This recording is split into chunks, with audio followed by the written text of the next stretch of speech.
You've had a pretty busy day today. Oh, man, I need to go to get to work. It's all an exciting, but we need to work. Yeah, there's so much to do, huh? Yeah. So I will just be here to see to see the agenda and then drop off. Well, the what I'm really hoping to do on this call is really to sort of start a dialogue, see who's interested in this, and see if we can actually launch a project. So we got while we're waiting for other people, Paige, you want to you hi there? Do you want to introduce yourself?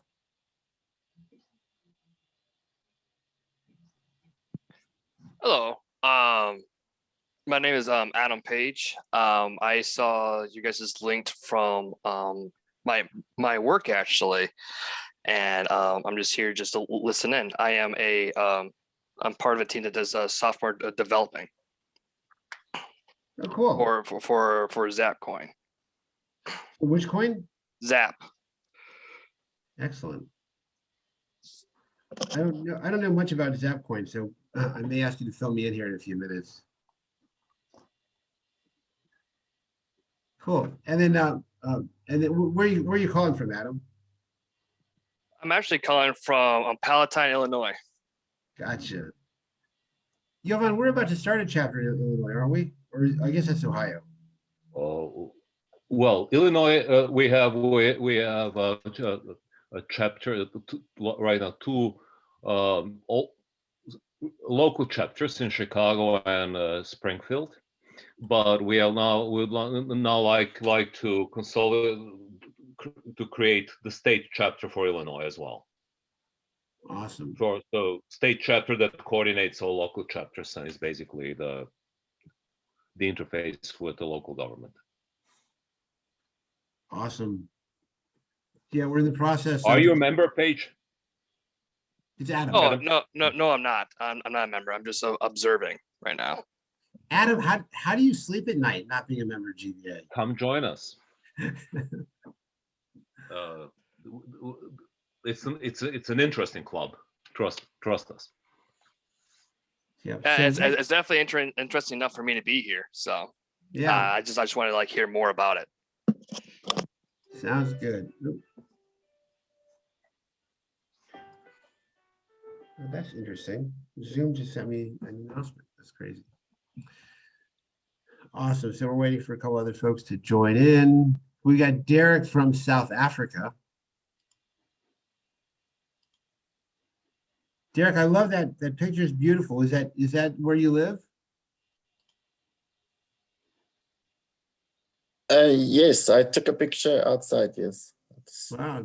And Derek, this is Jovan. I owe you an apology for not getting back to you regarding the chapter, and I'm going to do that ASAP.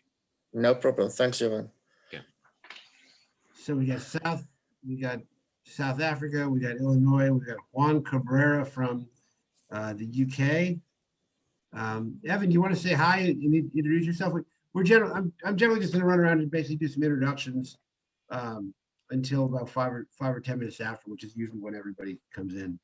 But sure. Evan, yeah. So my name is Evan Karnapakis, and I am currently in Northeast Ohio, and I work with several of my colleagues from doing blockchain consulting for a company called Media Shower based out of Boston. Oh, cool. So what does Media Shower do?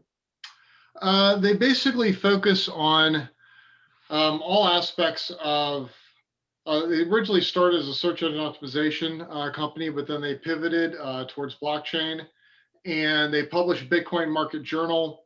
The CEO, John Hargrave, also is the author of Blockchain for Everyone. And he and I recently co-authored a book for O'Reilly Media on blockchain case studies called Blockchain Success Stories. And then we also do consulting work as well as publications. Excellent. Awesome. Well, we may want to talk to you to see if we get some of our content out. We just recently started a relationship with an organization that essentially when we put content out they get it out on all the different news wires. They translate it into 24 different languages. They use all kinds of like AI and different technologies to tag and back tag and all this stuff. So it's actually becoming quite exciting to see. We just put something out day before yesterday. It got picked up by Barron's, I think. So it's really exciting to see the how that media stuff is starting to work out. Great. Cool. Brad, you want to say hi and introduce yourself? Yeah, this is Brad Lane. I'm from EMRIT, and I was pulled in to the meeting with Randall. So I'm very interested to learn more about what you guys are doing and how EMRIT can participate and help. Well, awesome. I'm glad you and Randall are here. So one of the things that we're going to do, what we are doing is we're recording this. We're recording this event. We're going to be putting it up on our YouTube channel and then broadcasting it and promoting it globally. So I'm super excited to hear what you guys have to say, and then we're gonna brainstorm with some ways that we can turn this into a project, which will be pretty cool. Great. Cool. And we normally get started like generally about 5 or 10 minutes after, because their alarms go off at 2, and then they start looking for the link and stuff like that. So, Jiten, Jiten Varu, do you want to introduce yourself? Hi guys, yeah, I'm Jiten. I'm the CEO of EMRIT. Just joined last week, so really keen to understand the opportunity and how we can moving forward. Excellent. Well, I've heard wonderful things about you and your team, and Randall's been a great sort of spokesperson for you. Pleasure to meet you guys. Cool. So, Ted Ross, you want to introduce yourself? Say hi. Hi. Yes. My name is Ted. I am project owner, product owner, program manager. I've been working for many years for telecom companies. Recently, I have been at CenturyLink. Unfortunately, they have ended. So I'm currently in between projects, but I've basically been responsible and in charge for implementing some of the, I would say, telecom companies' products like IPVPN, MPLS. I would say also Scrum, Agile product implementations. So I do have interest in crypto and blockchain, and I was wondering, if ever we as a telecom industry gonna embrace, blockchain. It's been slow, so and I think so our society have to really embrace blockchain, like for example currency and voting, which is a mess. So there have to be a change, dramatic change. So. Well, we're glad you're here. We also have Sari on the line with us. Sorry, weren't we just talking about telecom just a few moments ago? Yeah. Good afternoon, everybody. Just we finished the Middle East call with Mr. Gerard Yovan, and I'm leading Jordan chapter with GBA. We've talked exactly what you did, Ross. You just raised it up right now about regulation of what's going on. It's actually, there is a lot of, we are in Jordan, for example, we are banned from using any cryptocurrencies. Even with your credit card, you can't buy anything. So there is a lot. There is a fear in the banking industry of what's going on. So the regulation is a must, and this is my whole idea. And of course, I'm here to learn more from you as experts. But sorry, if we're gonna wait for the regulations to come around, we're gonna wait to the cows come home. Exactly. Sometimes we as a citizens, we as the citizens of any country, of any nation, of any state, we have to, I think, so take the ownership into our own hands and really take an action. Because if we're going to wait for anybody, might as well we just wait till cows come home. So that's just my views. You are right now touching the sensitive point around behind all. At 2 o'clock. You are just touching the point that is actually the whole idea of what Satoshi Nakamoto came of. So Okay, this is guys, a real big debate. It's not a small debate, and it's a deep debate. I'm not sure if as a citizens, yes, we can do something, but I want just to remind you of something, Todd. Who owns the military? Who owns the water? Who owns the electricity? We citizens guys. of the worworld. We pay yeah. taxes. I pay taxes. Hey, We guys, stop. This is discussions, okay? It's a happy conversation, Gerard. Don't worry. No, I understand, but we're just doing introductions because I want to get started here. But I'm glad that we have very passionate voices. Jovan, you want to introduce yourself real quick?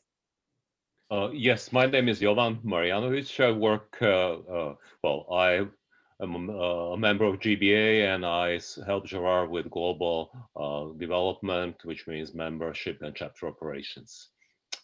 And I welcome you as members of GBA, hopefully very soon, if you're not.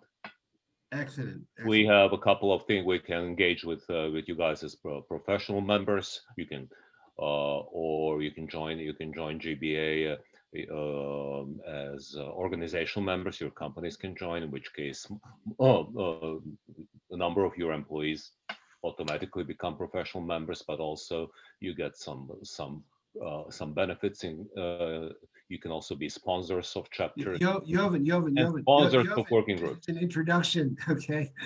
I'm I'm here also to help you. He's promoting GBA. Go ahead, Jovan. I'm yeah, and anyway, help pay for donuts and coffee. All right, excellent. All right, well, listen, it's about 2:09.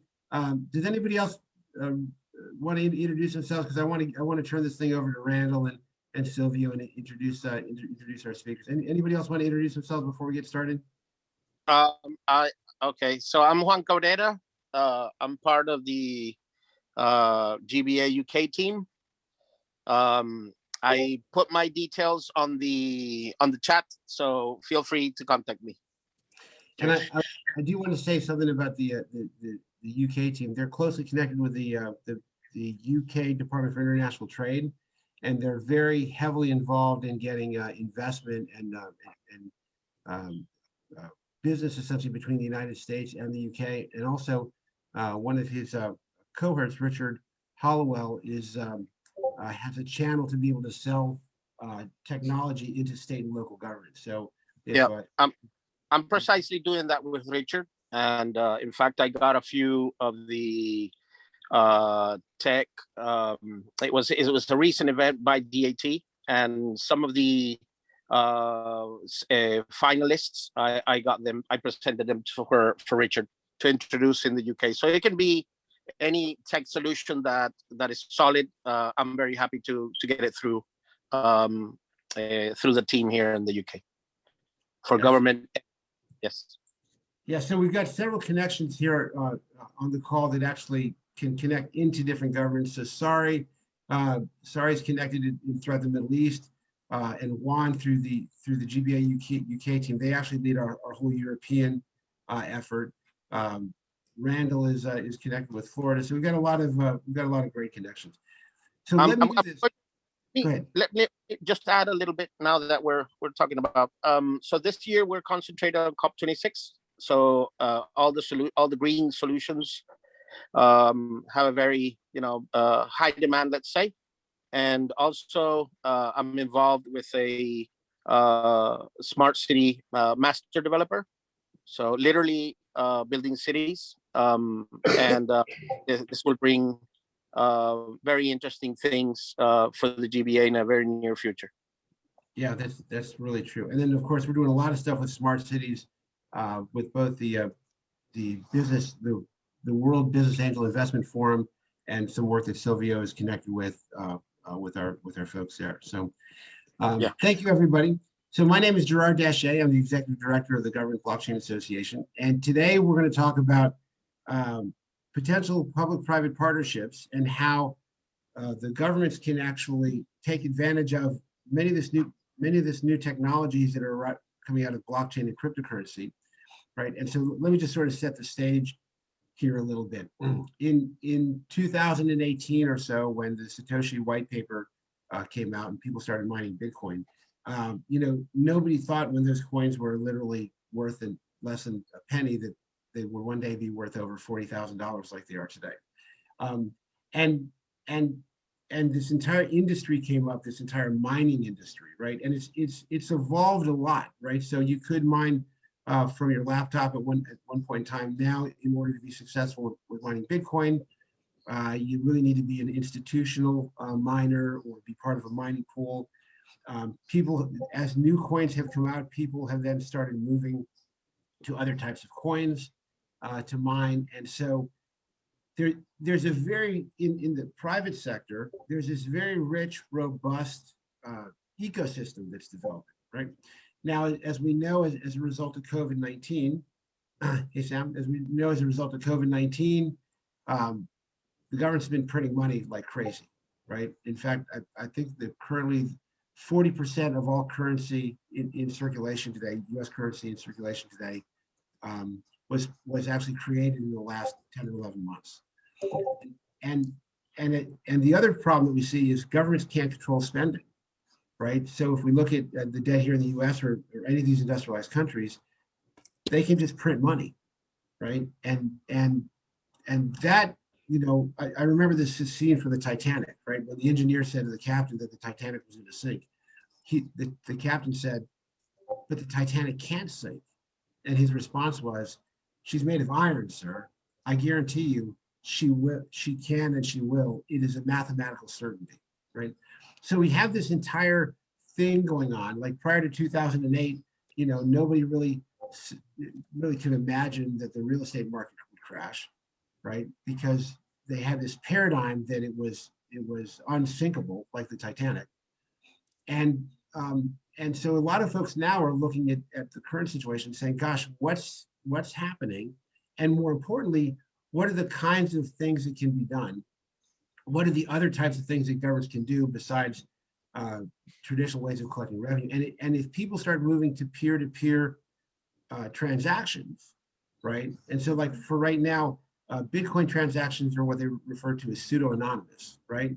As long as you're dealing with an exchange or a bank, there's some traceability there. But as we all start connecting with each other and we don't have to go through an exchange, right? Governments may lose their ability to actually influence, monitor, control those transactions. And so it very likely will have an impact on their ability to collect taxes. So now we got to start thinking about, well, what are the alternatives? And I've known Randall now for several years. I have great respect for him. And he's been connected. He essentially is now with a company called EMRIT. And EMRIT's come up with a really interesting and fascinating concept on how organizations and governments can use cryptocurrency mining in a way that's not speculative, right? But it actually creates a social value or a social good. So with that, Randall, I'd like to turn it over to you and let you share. By all means, you can include anybody in your team to walk us through. And I'm not sharing my screen, so if you want to share your screen, feel free. Sure. Hi, everybody. I'll get to the screen share here in a second. My name is Randall Lee Pyers. Hey, Silvio. How's it going, buddy? Co-founder of EMRIT. So, been helping GBA, since 2017, pretty hardcore. And then this last year, had to take a pause a little bit to help build the new startup, of which we got a couple team members here. And it's an incredibly exciting opportunity, right? Myself, Gerard, Silvio, in Florida, and in Latin America, we've been working hard for many years to help educate and train governments, executives, in understanding what this technology is, right? The blockchain portion, without the cryptocurrency, has been a majority of the conversations, right? Crypto is just a function of blockchain technologies. But with our particular company, we have a new business model that is, pretty much de-risked for governments. And we provide infrastructure for a global IoT network. you know, with this, we're able to deploy all around the world because our frequencies are on unlicensed spectrum that just like the Wi-Fi 2.4G or the Wi-Fi 5G and some other unlicensed spectrums, there's no internationally, it's internationally is recognized as having no, regulatory hurdles that you need to, purchase spectrum, right? And that's been a huge thing with telcos and why there's been roadblocks or challenges of why we don't have already IoT absolutely everywhere is because it's incredibly capital intensive on the front side to build as a single organization, like a company, ubiquitous coverage across countries, an entire country, and serve all the different people. Somebody's got to foot that bill. So the beautiful thing with blockchain technologies is, the analogy I like to use is, at least in the history of the United States, it started with originally 13 colonies, right? And each of the colonies had their own money and they exchanged value back and forth with each other, person to person, without any intermediary giving them, permission, right? I would write on a piece of paper, I'm borrowing 10 chickens from Bob. I will give him 10 chickens back later, right? And the key point here is that there was no interest. Right, that's usury is what they call that when you're lending out money and then you're charging an interest rate for paying it back. And then the Bank of England, they're like, no, you guys colonies, you guys got to use our money and you got to pay us interest. And literally the American state said, no, we'll fight you to the death for it. This is our place. We're going to handle it our way. And that survived throughout history. A couple central banks. Now we're on the third version, which they rebranded as the Federal Reserve private bank, owned by private people and organizations. And now with Bitcoin, we have the first evolution of this digital internet money that's permissionless. And now further along, with our particular technology, it's mostly built off of the Helium blockchain. I'll share my screen here in a little bit to kind of go through some different things. But with the Helium blockchain, it was created in 2013 by Sean Fanning, who also gave us peer-to-peer file sharing. If you remember Napster, BitTorrent, torrenting, all those types of things, he was the technical genius behind that. He saw the need for IoT to be ubiquitous around the world, and saw the opportunity as well with blockchain technologies to add an incentivization layer, right? How do you get this to be spread all around the world? And let's also pick a particular market that's been not addressed yet, which was IoT, right? That was 2013. So they worked on it, built from scratch. It's not a copy or a fork of these other blockchains. They purposely built it from scratch specifically for IoT network around the whole world. 2019, they actually figured it out for the first version and got the hardware out in small batches per region. And then they said, hey, we don't want to do the hardware. That was never our plan. We just want to do the software and the blockchain portion, right? So that's where EMRIT came in and said, hey, this is a great opportunity. We will as a community member, work on the global distribution of hardware, right? So what does that mean for you guys? What does that mean for governments? Well, with Helium, you need to buy into the idea. You need to buy into the software, the hardware, the blockchain, and their gateways. And with EMRIT, we said, we'll buy into Helium. We've already done that part. So now we'll be able to just share with you guys the revenue, right? So now I'm gonna share a screen. Give me a moment to kind of walk you through what we're working with. And Randall, yeah, just to sort of paint context, sure, in terms of how this fits into the overall topic.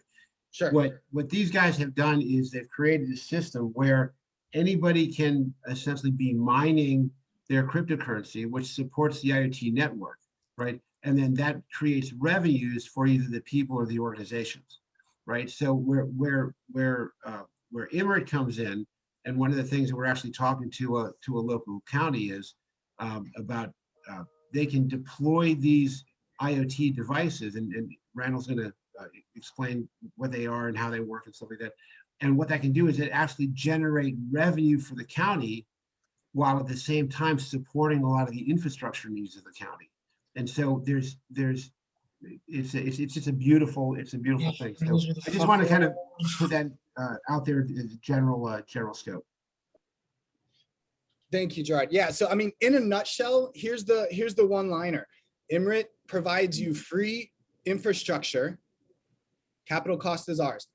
And this infrastructure is to be able to be deployed and provide coverage for the IoT specific network, not for anything else, not for human consumption, is for the machines, right? Low data, small health checks and things of that nature. And it generates its own money. So we're basically giving you free infrastructure so you can build your smart city initiatives with the I was going to devices. fucking. And it also provides a revenue stream of this cryptocurrency. So with the Helium network, these are the devices you can see on the screen. Everybody can see, yeah? I'm gonna Yes, take can see. Yep. Yes. Okay, so there's these little things we call, for those that aren't familiar with the telco language, we call them hotspots or gateways in telcos. EMRIT, we have a branded one called Cool Spots. But this little device, hold on one sec. Yeah, this little device is about the size of your hands together, and then probably like the depth of 3 of your cell phones, deep. So with that one, we're also building on a unique spectrum. If you remember 2008 or so, back in the day with Obama, he got rid of the analog TV waves and he said, hey, everybody go digital. And when that happened, that opened up a lot of spectrum that now was available for radios to be able to have a whole nother area for them to be able to talk to and build networks on. So with that expansion, it took a few different years, and then finally somebody came up with a genius technology. The company was called Simtech, with a chip they're the chip manufacturer. And so they created this specific radio chip, right? Like we have radios for Bluetooth, radio for Wi-Fi, XM, FM.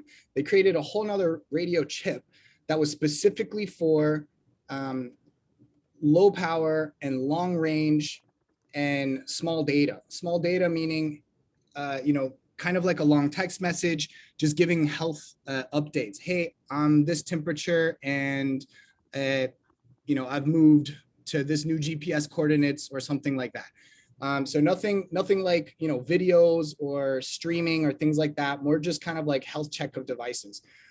So this launched, right, summer of 2019.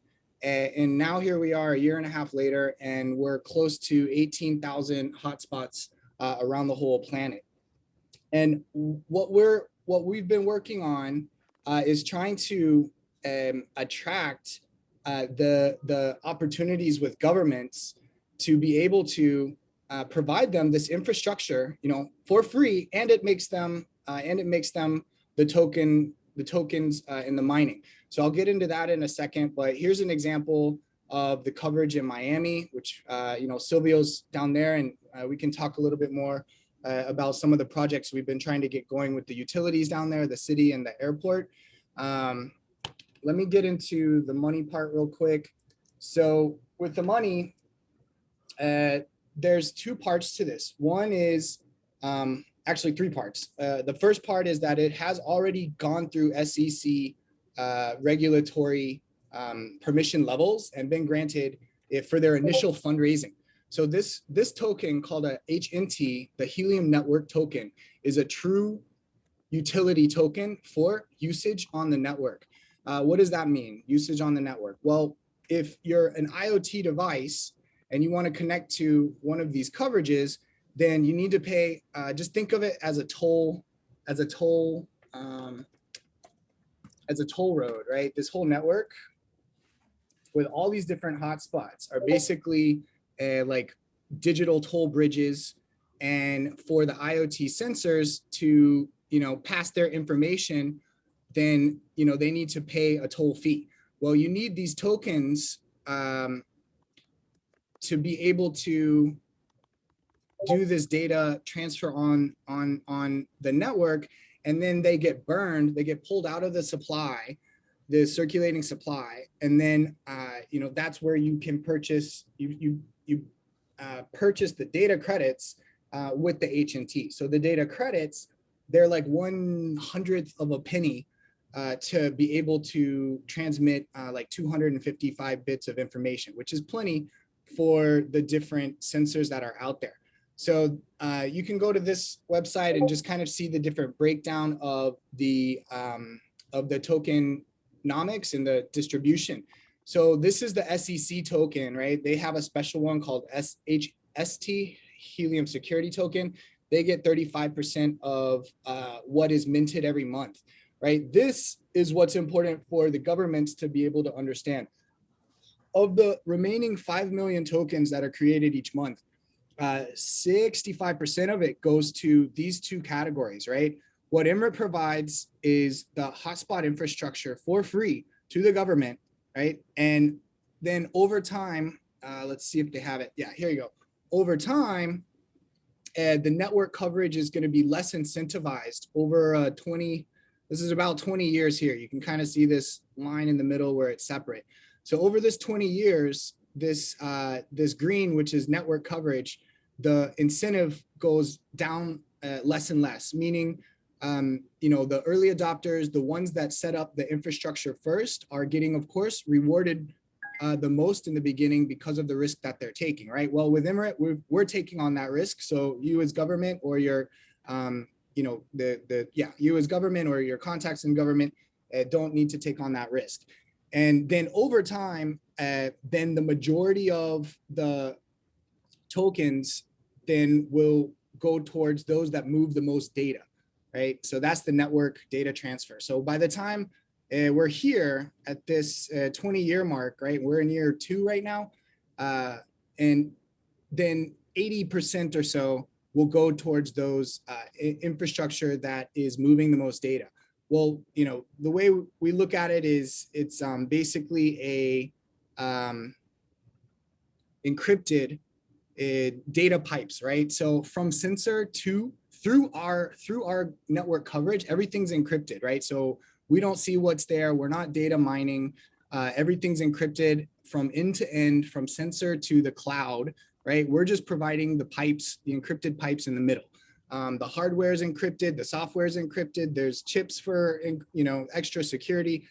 They've locked down the security so much. So as well, like it doesn't talk with anything else on your local networks, and there's only one direction that the information can go from the gateways, which is up to the cloud, and it's not even on a TCP/IP connection. It's on a UDP connection. So there's only one direction, which is up to the cloud, and it's all encrypted, and it doesn't communicate with any other devices other than those with this particular chip and the other gateways.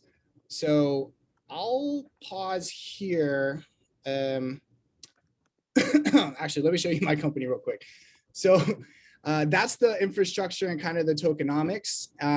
So you can go to emrit.io and sign up for your free hotspot. It's free, right? We pay for shipping internationally, and would love to get in touch with you guys.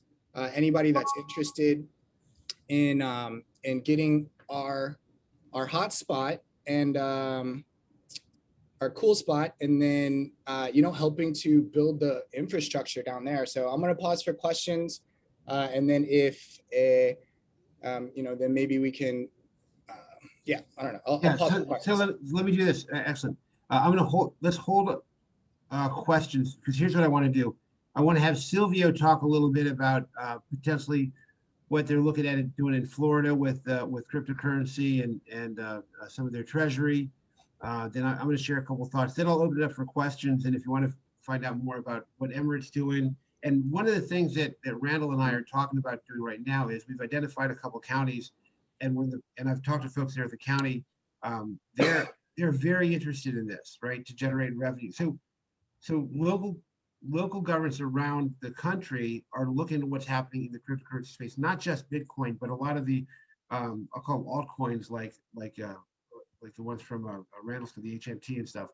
And they're looking at this from an entirely new perspective. So we just heard about what EMRIT's doing. Let's hear what Silvio's got to say about what's going on down in Florida. I'll talk to you a little bit about what's going on in some of the other countries, and then we'll open it up for questions.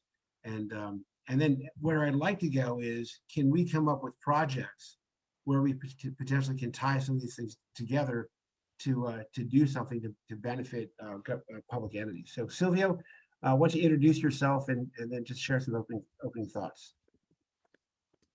Yeah, well, I think it's pretty exciting. Thanks for having me. It's great to be here, both as an entrepreneur, a civil servant, and a member of the GBA. And also a big shout out to Randy for being our longtime collaborator, partner, guide through a lot of these several years. Really exciting to be seeing what you're doing with EMRIT and helium, things that really we knew were the future, but we didn't understand how they were going to sort of fuse together, or like the right tools and tools and resources and knowledge base to be there. But now it is. And so I think that this is a huge opportunity for a community like Miami, where, for example, the last 3 years we've been working to really set up an infrastructure for a smart city. And as the biggest challenge is really just the funding for this kind of infrastructure. And when it comes to a smart city, really you need a couple of things, both the IoT devices and then the hardware that will allow the capturing of the information and of this data to then analyze it for the community. And beside the bureaucracy that's involved in trying to get this kind of equipment, the financing is also another challenge. So being able to give something like this away to the community and be able to have it, be inclusive to benefit everybody that becomes a participant is a huge example of the kind of solutions that that out of the box thinking could bring to smart cities around the world to make something like this possible. So that's really exciting. And for example, just Miami, and with the pilots that we would need, we would need a system that connects everything from the port through the rail, through the airport, and then maybe something in between. But with a solution like helium and EMRIT, we can effectively give that away to everybody in the county, whether they're public or private sector folks, to just plug it into an internet, plug it into power source, plug it into the internet, and all of a sudden know that we have the backbone to develop any real true smart city project. So that's super exciting, and I really encourage you guys to take advantage of that. And when it comes to the topic of today, as far as crypto mining and the consideration of governments to consider crypto mining, I have a lot of reservations around it. That I think is going to be very tough to get over, like the energy consumption issue that usually goes along with crypto mining. And when you usually think of crypto mining, now it's something like a Bitcoin machine, right? Requiring a certain amount of watts and amps will take 2 weeks worth of a regular household of electricity up. With something like helium, that power source, because of the proof of coverage, it changes, right? The power equation required for people and municipalities and cities to actually process and create their own digital currency and be rewarded with digital currency is an example of that evolution, that it doesn't rely on proof of work or proof of stake, but really something else, which is, like in this case, proof of coverage, which doesn't have those types of issues that can exacerbate energy consumption limitations and environmental concerns in places that are really vulnerable to those issues, like here in South Florida and Miami. That's one piece of it. But for the sake of conversation and to keep things simple, I think it's worth highlighting that yes, City of Miami is very interested. The mayor here has been looking at and considering how the city should put their own treasury into Bitcoin, right? And there's been a tweet storm that's been created between the mayor responding back to a dialogue happening with some very famous venture capitalists and podcast stars in the blockchain space, namely with Pompliano, where Mayor Francis Suarez says, yeah, he would consider a 1% allocation of the city treasury into Bitcoin. And so, that creates a huge rage around the crypto and the blockchain community to say, wow, like this is going to be very blockchain friendly community, crypto friendly community. We should check it out. And so there really have only been a number there have been a handful of players that have been very involved in standing up this ecosystem. The GBA, with myself, Randy, and our team here being part of that leadership effort. The Blockchain Center, which we've also helped prop up and send people to off the backbone of Crypto Mondays. And we really made a big distinction between making sure that the GBA was informational and talked about blockchain applications that were not crypto related. For the last 3 years, that's really been where we've really drawn the line to say, hey, look, if you want to learn about crypto, that's a whole separate animal versus distributed ledger databases and how we can use that for civic purposes and government applications, to run more effectively and efficiently. So we would refer everybody to our partners over at Crypto Mondays and our friends there, and sort of basically mutually collaborate that way, as well as with others across Tampa and Fort Lauderdale, et cetera, and Orlando, that have been very, very active here in the community. But Miami is really now, over the last couple of years, yes, we've been leading the way in terms of our own internal conversations, but now local government has taken this conversation and really just even highlighted further the possibility that exists for us to really build the example for the rest of the nation in terms of the U.S., as far as the U.S. is concerned, where there's not really much of smart city involvement to do this. So that's kind of the big picture view.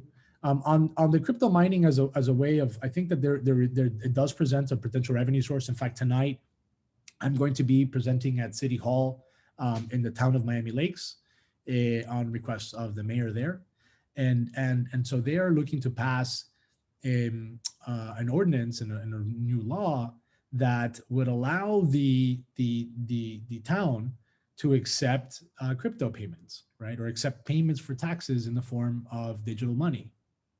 It's worth noting that not all crypto is Bitcoin. Not all Bitcoin is necessarily correlated with cryptocurrencies overall.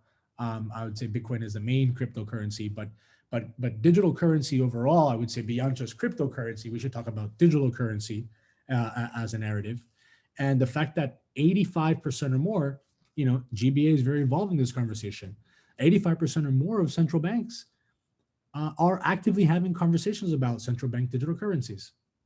85% are talking about their own central bank digital currencies. And so accepting digital payments or crypto payments in this case, as a government, I think is really key to be able to accomplish this digitization aspect of it, because you also have businesses that are accumulating digital money that need a place to put that money into or spend that money with. Paying your taxes is one way to do so. Now, why do I bring this up? Well, because there's two different approaches that I want to highlight. One of them is the Mayor of Miami Lakes, three. You have Mayor Francis Suarez in the city of Miami that's saying, hey, let's just put our treasury in crypto. You have Mayor Sid in Miami Lakes and saying, hey, look, let's just accept crypto payments, but not actually keep the crypto or the digital currency on our balance sheet, on the treasury, right? Let's just allow the acceptance of the payments, process it, convert it to US dollars, and be paid in US dollars, right? No risk to our residents, right? But still open to the future. And then you have the other example, which is Seminole County here in Florida, right? Which is says, hey guys, we're going to create a digital ID to go along with the digital taxes. We can accept crypto for you to pay your taxes, but we'll accept the crypto and we'll hold the crypto to pay your taxes. And when we hold this crypto, the idea is that the value of this digital currency basket is going to go up. And when that basket goes up, they can effectively reduce or eliminate taxes to the local residents. Yeah, that's right. That's right. You heard me. They were thinking of not just processing the payment, but keeping it in the treasury so that the increase in yield would reduce or eliminate taxes for local businesses and residents altogether. I'm not here to say what's right or what's wrong, simply to highlight the conversation and the narrative that's happening today here in South Florida. And we're not the first. Seminole County, like I mentioned, has already done it, but you have the entire state, for example, of Ohio, that opened their door for tax payments in 2018, right? And so this is not really new stuff. However, the ability to now say, hey, you already have all this machinery. Yes, you accept the payments, or you don't accept the payments, or you put it in your treasury, you don't put it in your treasury, whatever, right? Is one thing versus the narrative that we're having today with Randy and the GBA today, which is how can we actually produce new revenue streams by mining our own digital currency using existing infrastructure and existing systems at a way, and creating this revenue stream in a way that's going to cost our taxpayers nothing, right? That's like how do you say no to that? Well, I would say you say no because you say, hey guys, like you're going to assume you're going to consume all this electricity and we're going to pay for it in the back end. But if it's a proof of coverage model, like with helium, that's not the case, right? So it becomes very interesting, a very interesting times to be in, and particularly very interesting position I find myself in with all of you and with your support to really see what's happening around the world and to be able to bring the best practices of the GBA to local government as an example of the future of money, governance, and the law. So I'll take a pause there, just to tell you again, right? We're covering a couple of different things: the payment and processing to accept crypto as payments, holding it in treasury, and what the implications of holding it in treasury are, and of course, new revenue items that are possible by also considering something like mining your own digital currency or tokens. So I want to make a couple comments, and then I want to open it up for questions. Just a couple comments. One, in the last several months, the Officer of the Comptroller of the Currency basically put out a ruling that said banks can, first they said hold digital assets, and then they can essentially become nodes. One of the things that was kind of implicit in what Randall and Sylvia were talking about is the concept of tokenomics. So I want you to think back when all these ICOs happened, right? These companies came up with these ideas. They said, listen, let's go ahead and release all these tokens. Let's do airdrops.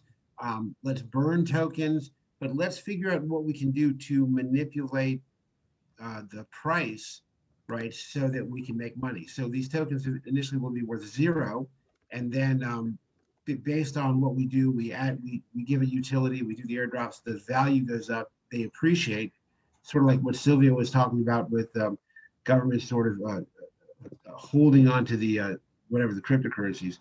And interestingly enough, think about this: governments can issue their own coins, right? So, for example, if you believe in sort of green, if you're an environmentalist, you could potentially purchase an environmental coin, right? Or if you really want to support the police or law enforcement or defense, you could buy that kind of coin. And so we're hearing people have conversations, not highly publicized, where they're talking about, is there some way that we could use tokens to support programs, right? And one of the things that kind of launched some of these early conversations about governments actually having cryptocurrency is when the governments actually started having to have cryptocurrency. So they had the Department of Treasury did some seizures, which was when they first started actually governments possess cryptocurrency, and then ransomware attacks, right? I think Florida, Baltimore, there are a couple other places like that where governments had to actually acquire cryptocurrency and develop the processes for doing that. The one thing that I think is really holding this topic back is really fear and information shortage, right? And we've got a big job to do just in the area of education. So those are just a couple of thoughts that the other thing is there's a strong dichotomy between what governments say and what they do, right? And so, for example, China has outright banned any cryptocurrency mining, although most of the mining that happens is in China, right? And so there's always a public position and a reality position, right? And we know that a lot of politicians today are actually accepting cryptocurrency for political donations. So it's a fascinating subject, and I'd love to hear from you guys now to sort of control this a little bit. If you don't mind, if you've got a comment or a question, and I'll throw it over to the panel first, but then open it up for anybody to address. Do me a favor, raise your hand. I'll recognize you, and I'm going to ask everybody else to stay muted just to manage background noise. So, anybody have any questions or comments that they'd like to address to the panel or to the group?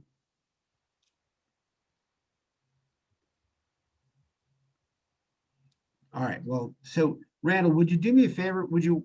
Oh, Ted, you're on mute. Oh yeah. So sorry. So I have a question. Let's see. For Randall, why did you choose helium? Why was this? Why not? It's some of the alternatives or competitors. Why was the helium and what was the main, I guess, a point? There are no other competitors. There's only one blockchain that has hardware and blockchain and software for IoT specific network. That's Helium. So for us, right, my background is internet network coverage, right? I lived in Africa for 7 years and I was an internet guy there. So I deployed infrastructure. I love deploying infrastructure and I love blockchain, right? Been into Bitcoin since 2014. And then when Helium came along, it was the merger, the intersection of Internet One being the access and storage and retrieval of information globally, and Internet Two being blockchain, the access, storage, and retrieval of value exchange. And they combined them into one. And I mean, I haven't seen any other blockchain company that has what we have. I mean, they built this blockchain from scratch. It took them 6 years, right? And Sean Fanning, if you guys know him, it's that's a big brain on it. So how does it helium is going to evolve? Do you have any insights in the next 5-10 years? Do you know of those any of those plans for them to be really progressive, I guess, or competitive? Yeah, so I'll actually hand this over to Peter Saddington. He's my co-founder and CTO there. He's been into blockchain since like 2011, and also, one of the few hundred agile Scrum trainers globally. So I'll let him get a little bit more into it. What's up, guys? I'm sorry I'm late. I was Thank you. Have tons of meetings. And so again, I apologize, I'm late, but to answer the first question, why helium? Helium is the only blockchain out there that supports a global wireless network opportunity. And for me, this was one of the biggest opportunities that existed out there. Not only did they have tangible product, but they had a viable blockchain that's been around for 6+ years at the time when we decided to choose this blockchain. But I think it's also worth noting is what's so powerful about this opportunity, and the reason why Randall and I built this company is because we get to directly impact the valuation of the token itself. The economics behind this token is linear. It's a linear function, not an exponential function, which means that it is not open or subject to price speculation and this types of nonsense that happens in the market. And what the opportunity for us, it really emerged when Helium decided to no longer support the manufacturing of these types of devices, these hotspots. And so we came in behind that and said, hey, we can do it. We can be the ones who proliferate and deploy more hotspots than anyone out there. And this matches the linear growth of the value of the token, which means the more that we proliferate, the more that we deploy these cool spots and these hotspots all over the world, we're directly functionally impacting the value of the token itself. And so call it self-interest. Sure. Absolutely. We are highly self-interested in this regard, and we have the backbone, we have the supply chain and the operations to do it. And so that's why Helium. Now, when it comes to your second question, Ted, around the evolution of Helium, one thing that you guys might be important for you guys to contextually understand is that we were one of the first investors of the Helium program. Not only are we one of the first investors, but we're also one of the largest. Second, we are going to be one of the biggest validators of this particular network. So we've created, I just closed a $10 million venture fund focused on staking this token, because we see the long-term power and the long-term opportunity that exists here. And so we've not only doubled, but we've tripled down on this particular token, this particular blockchain, because the economics are so powerful, and the opportunity to literally change the world and create a global wireless network is just too great of an opportunity for us to pass up. And so when it comes to any type of evolution of Helium, we're generally some of the first people to know. For example, we were one of the first people that Helium came to when they opened up the opportunity to stake. When they came to us and said, hey, we're going to create a staking opportunity, I put together a venture fund in about 6 weeks, $10 million to make this thing happen. So we are ridiculously involved, and we are in for the long run for sure. Awesome, Peter. Thank you so much. Thank you. Sari's got a question. Sari, or a comment? What's your question or comment? Yes, just a quick question for this impressive project. Just a quick question about in terms of a cybersecurity, as I'm involved in, is this hotspot wherever you send to, is it secure in terms of data? What's inside it? I'm a little bit concerned about only this point. If you could answer me.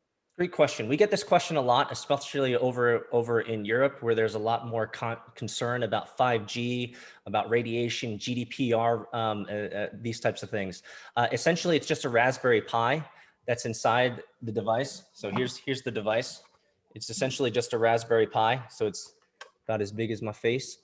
It's not collecting any personal information, and what it's doing is it's essentially chirping.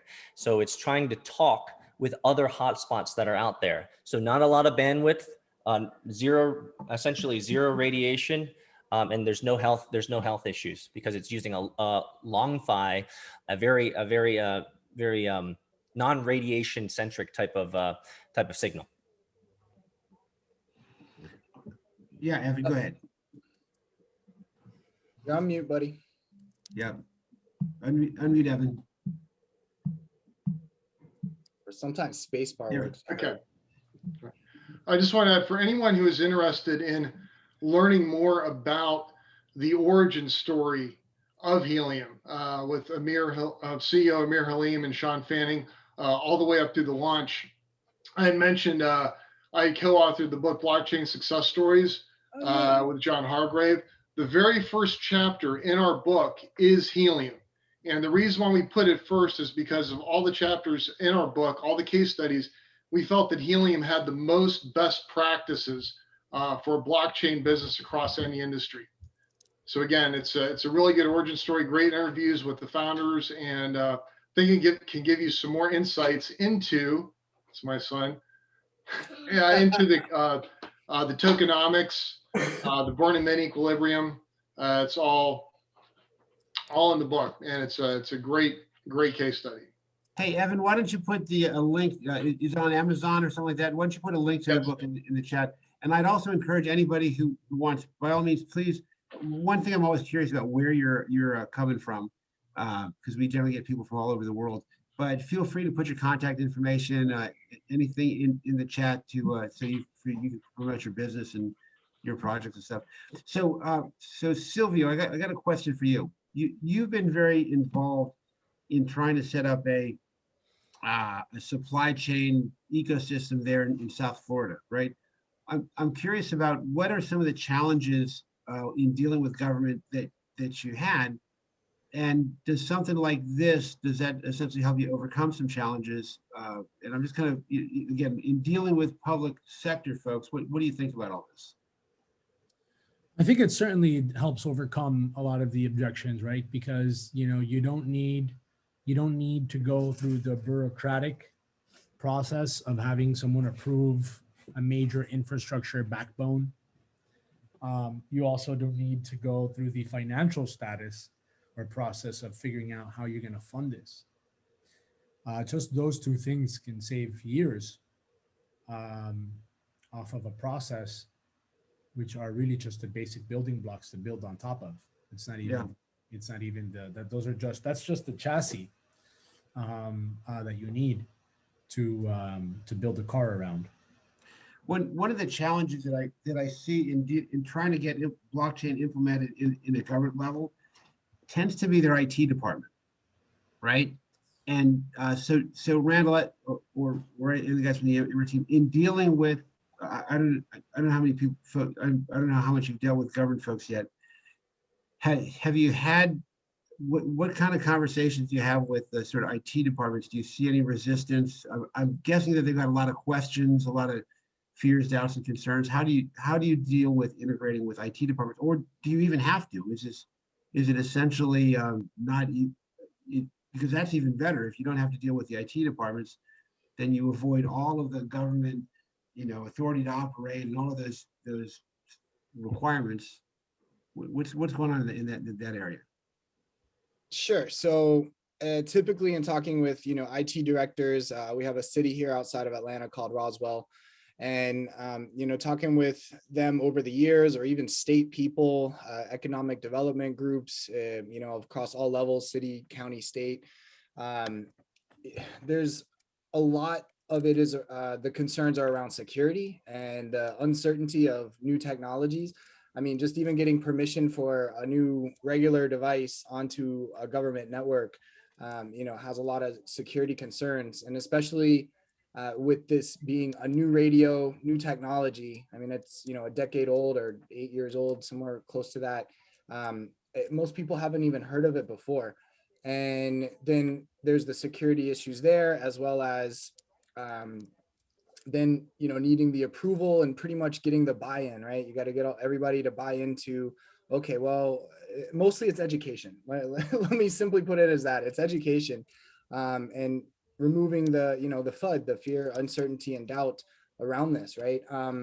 It could be quicker to be able to, have some different locations around, even as a demonstration, to then go back to the government saying, hey, look, we set up 15 of these, we set up 20 of these, and it's already working. Here are the results, and it takes only your permission, on your locations to continue the deployment, and then list all the reasons and benefits, of why that's a good decision. Typically I try and probably the last 3 years have been dropping the word, don't even mention blockchain, don't even mention crypto, mostly because then that you could be in conversation with them for a while, and then instead of educating them on the technology and the positive points of deployment, then once you say blockchain, it kind of glosses over, and then it becomes an education session on blockchain and cryptocurrencies, which with GBA, we have a multi-day course that are full days that go over that kind of material. And then, maybe Silvio has some other inputs on that as well. We've been working on the Miami Airport project probably for like a year, as well as, we had to pause that until the new elections came. Then, you could be building up a case to get a pilot going for so many months or even years in some cases. And then the new guy comes in, and, you have to start over, or, there's challenges around that direction as well. Yes, listen, so before Sylvia jumps in, Adam, so Adam is an IT employee right outside of Boston. And Adam, I'm curious, from your perspective as an employee of an IT department, a public sector IT department, what do you think would be some of the thoughts, questions, concerns? What problems do you think this thing would solve? How do you think they would respond if you brought this idea to them? I agree with the last speaker that staying out of the weeds of too much of the technology. I think in general, governments are behind the curve in technology, while some governments are, especially smaller ones. So kind of focusing on more the use or the results of the project, I think would be beneficial. And one project that comes to mind up here in the Northeast is tracking our snow plows as they drive around town. And I'm watching the snow fall out my window. Something big and visible like that could be a good opening use case. And so, yeah, I think kind of narrowing down a small group of use cases that they could conceptualize, even just IoT in general, and also how simple it could be to put, you know, a handful of miners out there to provide the infrastructure for this. And So you, yeah, I go think you ahead. said that you're actually mining, you're mining helium right now, right? Personally, yes. Yeah. So, Randall, you didn't even know that we're gonna have a plant in the room. I mean, it's kind of amazing. We have, yeah, IT Gov employee that's doing it on his own because the technology is amazing, as well as, you know, the people that interviewed the helium founders in a book. Like that's amazing. Hey, I told you, we got a great community in the GBA. Adam, are you a GBA member? I'm not, no. Oh my gosh, you poor unfortunate soul. Well, listen, I'm you on, gotta I'm on the newsletter. I might be a member. I'm not sure. right. I've been following you for a while, but haven't been active. This is actually All one of my right. first meetings. Well, GBA is awesome. I just want you to confirm that. But That's why I'm here. well, listen, GBA membership is free for anybody in government. And one of the things that we're hoping to do, Randall and I are gonna have a conversation that after this call about we have folks in GBA from about 500 different government entities, right? Local, state, national, and international. And so what I'd really like to do, and is out of this first initial meeting, when we put this up, it was, you know, it's kind of a crazy subject, right? Governance mining, cryptocurrency, but I'd love to figure out some ways to get some of these projects going. So EMRIT, I think, is almost a no-brainer, right? It's probably the best use case for getting governments to start looking at this. And from this, they could potentially move into other branches. But if anybody's got any thoughts or ideas about, you know, how we can kind of turn this into an actual real project that generates revenue, by all means, please reach out to me or Randall or whatever. I'll put my email in the chat. Gerard-A@gbaglobal.org. And one of the things that I'd really like to do is we have a big event. It was scheduled in May, but it's now been moved to September.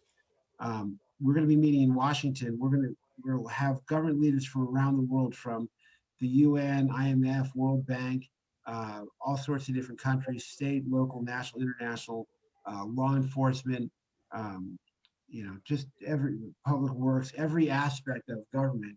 And we'll be culminating at the United States Capitol. We have a 450-seat venue, which is where the president addresses both houses of Congress during State of the Union addresses. And I would love to showcase one of these projects there, right? So if we could actually get something going with, whether it's a county or a city, you know, I'm thinking a smaller would be better. Then you know, showcasing that in front of a global stage would really be amazing. So any other thoughts or questions for anybody on the call? Is there, I mean, because one of the projects actually mentioned about they were talking already with the government about possibly you know, whether governments would get the equipment. Has anything been actually written up about how that structure would work? Is there any formal agreement yet on any of these? So I'll answer for what I know, and then I'll let Randall. So there's currently two initiatives in process, right? One of them is with Utah County, and so we've had a conversation with an official in Utah County who said the idea sounds great and is intriguing. We're in the process of putting together a white paper, and she has the authority to essentially implement on her own. And the other one is a conversation with the CIO in Colorado, who again thinks it's a great idea, and we're in the process of taking the white paper to them and kind of moving through it. So we haven't implemented it in a government facility yet, and then we're using this as an opportunity to open doors to other government entities. And again, it doesn't have GBA. EMRIT is a GBA member, so our goal is to support GBA members. Yeah. But you know, we're happy to support that. I think that we want to be thought leaders in this space, right? And we want to help folks in government understand and implement new paradigms, because I really believe that the old way things have been done, it's going to come to an end. And so we want to be the folks to help lead governments into new methods and technologies and ways to essentially, Well, yeah, and I agree with that. I mean, we should talk actually, because I do find it, I'm actually participating in another group, and they're actually trying to get into more of the education space you mentioned specifically. So, whether or not that's an opportunity for synergy. But then, you kind of want to then maybe think of it or have or plan how you might want to have a discussion amongst more than one implementation. The thing would be, once you set up the infrastructure, right? Just like the internet became a catch-all for everything. This could wind up being a catch-all for anything blockchain. So if you want to set it up right at the start, you want to set it up right so you have that scalability, both depth and breadth. In other words, not only to handle more transactions, but more types of blockchain transactions. well, so let me just say one thing with regard to that. With regard to training, we do have a blockchain certification program, right? Yep. And so there's all kinds of different blockchain training available. Yeah. One of the courses that we're working on right now is called Blockchain for Government. So Randall, I want to get stuff about EMRIT built into that course as well. Because what that course does is, for folks in government, it specifically talks about blockchain and use cases for all the different public sector uses. But the other thing that's really fascinating is under resources, if you come to the government business blockchain platform, we are building a backbone that connects to essentially all blockchains. So people are building solutions on Ethereum and Hyperledger, right, on EOS, on lots of different blockchains. And we're connecting them together and creating these different ecosystems, right? So it's been missing in a big way, yeah. Right, so Randall's been talking to our emergency management guys. So we've got an emergency management platform, citizen services. And so all of these things can start to connect. And what we want to do is we want to create a fabric of technology. So this blockchain is fantastic for this particular IoT use, right? Yep. But potentially it could also connect to other blockchains that do other things that it doesn't, right? Yep. And by all these puzzle pieces fitting together, we create a technological infrastructure and fabric. And then through our working groups, under association, you can go here to working groups. You guys aren't right? What I like is you're actually mentioning, government has a role in it, which of course it does, like in everything in our lives, whether we like it or not. And trying to bring them to the table up front rather than waiting. Right. And sort of dumping on you after you've got everything set up. Well, and so, somebody asked me one time, why did we pick the name Government Blockchain Association, right? And the reason is because, in part, blockchain is about the movement of value, right? Name me one movement of value transaction that the government doesn't care about, right? I mean, it's because people care about it, and government actually mediates or sets the rules for how people exchange things or interact, period. Right. So anyway, we're trying to create this ecosystem of just phenomenal technology and people. And again, let me just show you. This is the event that we've got coming up. Some of the folks that we have coming. We got Don Tapscott, who basically wrote the first book on enterprise blockchain. Scott Starnetta, he actually put the first blockchain into production in 1991, right? In fact, if you look at the Satoshi white paper, he's got 8 references. 3 of them belong to Scott and his research partner. And then we got, Scott's a great guy. And then we've got folks from all over the world, right? Everything from Kazakhstan, the Australian Trade Investment Commission, the Austrian Institute of Technology, right? Just Romania, California. We got government contractors, Colorado State, Virginia, Croatia, Crypto.com. I mean, just, Malta. So we're going to have literally global, leaders from all over the world attended this event. And this is where we want to basically showcase some of these government projects. Dynamite, you've done a lot. This is incredible. I didn't even know you had this much depth going on. I apologize for being out of the loop. Josh, if you look at the calendar view of events, you'll see events on virtually every subject, right? Supply chain. We just had our Middle East work group. We've got on Friday, I'm meeting with the ambassador from Bahrain. They want to use this technology to basically underscore their digital transformation efforts. So there's a lot. There's over 8 gigs worth of information on the site. If you go under videos, this presentation will show up here on our video, along with GBA clips. So our goal is basically to promote GBA members and get them connected with governments around the world. So really cool stuff. All right, listen, I think we might have covered this subject. Anybody else have any questions, issues, concerns, anything like that they want to cover? Sylvia, anything else you want to share?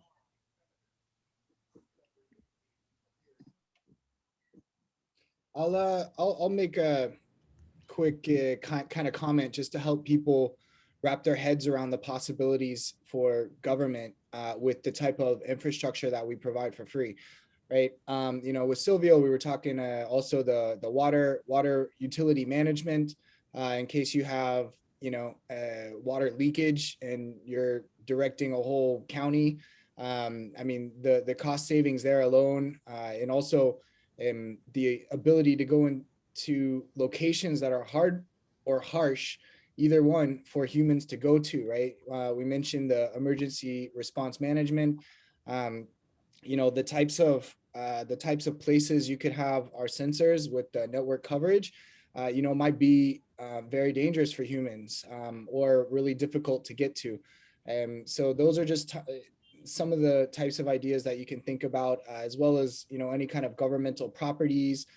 Air quality is one of our partners coming out of CERN, the physicists smashing the atoms together over in Europe, to provide incredibly sophisticated air quality information, right, which is helpful for governments. We've covered the city of Rome as well as Milan. We're about to do another pilot of many, like 3 more cities in Europe, just waiting for certification from the FCC in the United States. So there's so many different use cases that would help the government run their government more intelligently and save on resources, as well as improve the lives of the citizens. And for free. And to make some money. Come on. Yeah, I think that it's really just about the adoption, right? Everyone's really scared to pull the trigger and make a decision. Especially a lot of people feel that like their political career sort of hinges on some of this stuff. And we can point to that fear, sort of being a bit unfounded, right? If anything, we've seen it have a catalyst on the political career of the city of Miami mayor. So when it comes to removing obstacles of financing and actual implementation, people just need to understand the results. I think that as a GBA, we need to do more to reach out to the HR departments of different municipalities and communities in our states and cities, and really invite them to lead their own chapter internally, or onboard them or work to onboard them in the HR, so people really understand the value of this and why it's so important that we get ahead of the curve. Just because we're not doing it doesn't mean we're not going in the wrong direction. I think that not deciding is a decision, and that decision can cost entire economies their competitive advantage and their ability to attract real talent to produce real value. So it's just, I think the time is to make the right decisions is now. I think that we're really poised to lead and help guide the right decisions with as much facts as we can as an independent organization and a nonprofit organization, and we should do that. But ultimately, I think we really want to make sure that when we're talking next time, we're talking about all the case studies and learning lessons, as opposed to all the obstacles of the current projects. But with you, I know that this stuff is possible. So I just want to encourage each and every one of you, and thank you for your interest in today's topic. And Gerard, of course, for your leadership to make sure that we can all work together to collaborate on making this happen. I think we're really close to really making a lot of great things happen. You know, I'm excited that what started up as a meetup in the DC area has ballooned into about 15 or 20,000 people in 120 cities around the world. And what is the most amazing thing is the quality of the people that come together in this community, right? Like we just had the Chief Artificial Intelligence Officer for the U.S. Department of Health and Human Services agree to lead our AI group. We're about to start a group for legislators to share regulatory language. And when I sort of sit back and look at the people that are making this happen, it's really guys like Randall and Silvio and Beverlyn, and you know, Derek is coming on as a brand new chapter leader, and Juan, who's just got an incredible background in international trade and rare minerals, and it's an incredible community. So if you haven't done so already, think about joining GBA. If you don't want to, if you want to just join the mailing list, if you go to the homepage, you can subscribe to the mailing list for free. Check out our YouTube channels, but it's just a great community to be a part of something really fantastic. So with that, we're going to wrap it up a little early. Randall, thank you so much for presenting, and all your contact information should be there in the chat. Awesome. And this will be on our YouTube channel probably within the next week or so. We'll have this thing edited up on the YouTube channel, and keep your eyes open on the calendar. We'll see you, Silvio. Thanks so much, and we'll see you all real soon. Thank you, Gerard. Thank you, Silvio. Thank you, everybody. Thank you, very guys. much honored to be here. And quick question, you, Gerard. June, do we have dates locked in for that conference? So June 18th and 19th, is that it? 18 and 19 are the dates. We're looking to secure a venue, so we haven't formalized it yet, but that we're looking at that being a blended event. Yeah, Kath is writing a blog about it today, so we'll have to formalize that. Okay. All right, guys. You all have a great day. We'll talk to you later. Thanks, everybody.